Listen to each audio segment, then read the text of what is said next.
اب تو کئیوں کے پاس ڈھولک ہے، نام دف کا ہے. ابے بھائی یہ دفع کرنے والی ہے، دف نہیں ہے. یہ کیا طور طریقہ ہے؟ آپ کہتے ہیں دف ہے. میں نے کہا بڑا تجھے یاد آیا کہ مدینے کی بچی نے دف بجائی؟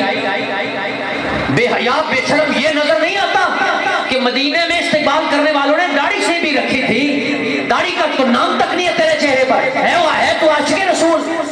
اور ان کے تو سر پر دستار بھی تھی، تیرے سر پر وہ بھی نہیں ہے. وہ تو نماز کے پابند تھے، تجھے وہ بھی توفیق نہیں. صرف اپنا مقصد، اپنا غرض، اپنا مطلب سیدھا کرنے کے لیے غلط روایتیں بیان کرتے ہو. اگر مان بھی لیا جائے کہ دف یہ وہ ہے تو مجھے بتائیں یہ جو آپ نے اپنی 5 انگلیوں پہ 6 اور 5 چھلے ڈال رکھے ہیں، یہ کون سی دف ہے بھائی؟ اکیلی دف تو نہیں نہ بجاتے، 70 قسم کے ساز پیدا کرتے ہیں. حضور تو دنیا میں تشریف لائے ساز کو ختم کرنے کے لیے. اب تو جناب وہ پورا ساز بنا کے محفل ہو رہی ہے، نعت خوانی ہو رہی ہے. یہ نعت خوانی نہیں ہے، یہ کوئی لب و لہجہ نہیں ہے، یہ کوئی انداز نہیں ہے. آؤ میرے شیخ کی بارگاہ میں تجھے بتائیں کہ نعت پڑھنا کس کو کہتے ہیں. اور آئے دن کو نہ کو نئی جناب شرارتیں کھڑی ہو رہی ہیں. عورتیں ہیں تو وہ لائیو فیس بک پہ یوٹیوب پہ لائیو محفلیں پڑھ رہی ہیں بن سور کے.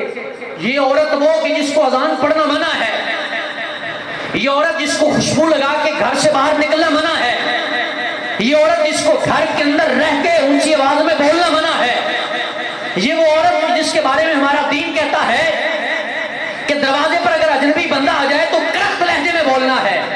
آج یہ عورت عاشق رسول بڑی عاشقہ بنتی ہے حضور کی، اور عاشقہ میلاد بنتی ہے اور نعتیں لائیو آ کے پڑھتی ہے، اپنا حسن و جمال اور سارے کا سارا میک اپ دکھاتی ہے. یہ کون سی نعت خوانی ہے؟ کیا نعت خوانی ایسی قبول ہے؟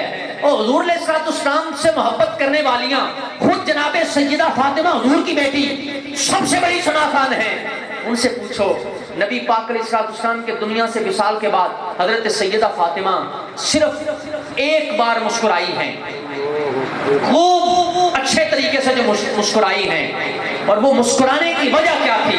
1-2 بار مسکرائی ہیں، جس میں ایک بار کی وجہ یہ ہے کہ آپ کو یہ عرض کی گئی، آپ پریشان رہتی تھی کہ میں جب دنیا سے جاؤں گی، کیونکہ حضور نے پہلے فرما دیا تھا سب سے پہلے جو مجھ سے ملو گی وہ تم ملو گی.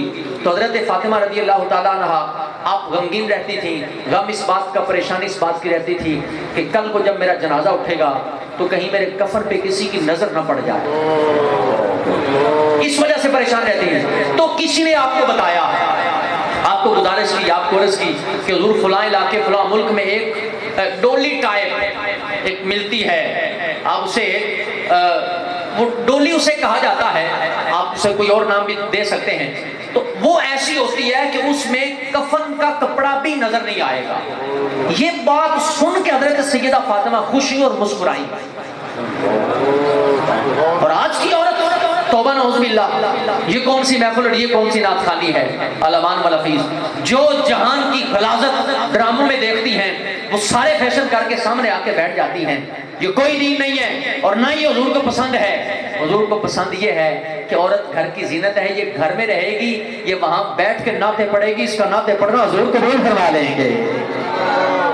وہ ایک بڑھیا خاتون نہیں تھی جو سرکار علیہ الصلوۃ والسلام کی بارگاہ میں ہدیہ نعت پیش کرتی تھی، محفل کرتی تھی. 1 سال حیثیت کم تھی، اس نے جو نا وہ چنے تقسیم کر دیے. خواب میں حضور ملے، عرض کی یا رسول اللہ اس بار تو میرے پاس پیسے کم تھے.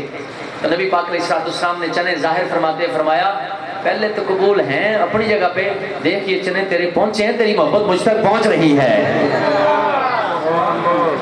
اور یہ جو ایسی محفلیں کروانے والے ہیں، میں آپ دوستوں سے گزارش کروں گا اگر آپ میں سے کوئی ایسا بندہ ہے کہ جناب وہ بڑا جی عورتوں نے محفل کروائی ہے جی، بڑے خوش ہو رہے ہیں جی، بیگم صاحبہ نے ٹھوک رکھا ہے کراؤ عورتوں کی محفل کراؤ، ساؤنڈ منگوایا، گلی جناب بیٹھ گئے یا گھر میں بیٹھ گئی اور جناب اونچی اونچی آواز میں وہ محفلیں ہو رہی ہیں اور باہر گلی میں آواز جا رہی ہے. یہ آواز جانا گناہ ہے، بھلے وہ قرآن پڑھے یا حدیث پڑھے یا نعت پڑھے، عورت کو حکم ہے آہستہ آواز میں پڑھے.